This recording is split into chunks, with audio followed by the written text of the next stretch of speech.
జీవితంలో నేర్చుకోవాల్సిన కొన్ని విలువైన పాఠాలు కష్టంలోనే మనం నేర్చుకుంటాం, శ్రమంలోనే మనం నేర్చుకుంటాం. దయచేసి వినండి, ఒక బిడ్డ పుట్టాలి అని అంటే ప్రసవ వేదన పడాలి. ప్రసవ వేదన పడకుండా బిడ్డను కనడం అంత సులభము కానే కాదు. అర్థమవుతుందా? చెరుకు రసం మీరు తాగాలి అంటే ఆ చెరుకు గడలు ఏం కావాలి? ఆ చక్రాల్లో నలిగిపోవాలి. ద్రాక్ష రసం నువ్వు తాగాలి అంటే ద్రాక్షలు ఏం కావాలి? నలిగిపోవాలి. భూమి నీకు పంటనివ్వాలంటే భూమి ఏం కావాలి? దున్నబడాలి. మేఘాలు వర్షించాలంటే మేఘాలు ఏమగలాలి?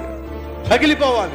అర్థమవుతుందా? విరగని మేఘాలు, పగలని నేల, వర్షము రాదు, పంటలు పండవు. సహోదరి సహోదరులో, నీ నా జీవితంలో కొన్ని విలువైన పాఠాలు శ్రమల ద్వారానే, కష్టం ద్వారానే, ఓర్పు ద్వారానే, సహనము ద్వారానే మనం నేర్చుకోగలుగుతాం.